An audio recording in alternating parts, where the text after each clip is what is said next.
বেশ কিছুদিন ধরেই ইউরোপের দেশ গ্রিনল্যান্ড দখলে উঠে পড়ে লেগেছে মার্কিন প্রেসিডেন্ট ডোনাল্ড ট্রাম্প। ডেনমার্কের স্বায়ত্তশাসিত অঞ্চলটি দখলের প্রচেষ্টা বিরোধিতা করায় জার্মান সহ 8টি দেশের ওপর শুল্ক আরোপের হুমকি দিয়ে রেখেছেন তিনি। ট্রাম্পের এমন সিদ্ধান্তে বিশ্বকাপ ফুটবল বয়কটের দাবি উঠেছে জার্মানিতে।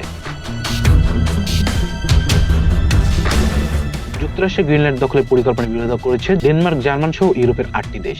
ক্ষুব্ধ হয়ে দেশগুলোর উপর উচ্চ শুল্ক আরোপের হুমকি দিয়েছে ট্রাম্প। সেই হুমকির পাল্টা পদক্ষেপ হিসেবে এই সিদ্ধান্ত নিতে চেয়েছে জার্মান রাজনীতিবিদরা।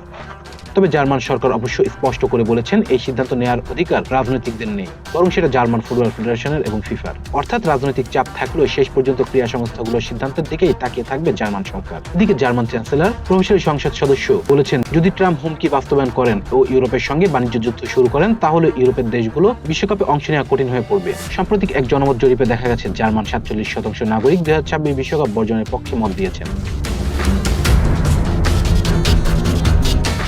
শুল্ক আরোপের 8টি দেশের মধ্যে রয়েছে ফ্রান্সও। কিন্তু মার্কিন প্রেসিডেন্টের এমন হুমকির পরও 2026 বিশ্বকাপ বয়কট করার কথা ভাবছেন না বলে জানিয়েছেন ফ্রান্সের ক্রীড়ামন্ত্রী। এই বড় ও বহু প্রত্যাশিত প্রতিযোগিতা বয়কট করার কোনো ইচ্ছা মন্ত্রণালয়ের নেই। সামনে কি হতে পারে তা আগে থেকেই অনুমান করা যায় না।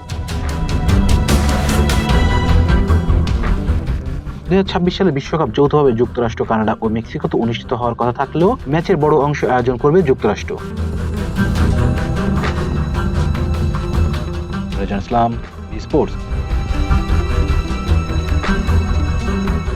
Please subscribe our channel to get more information about Sports World.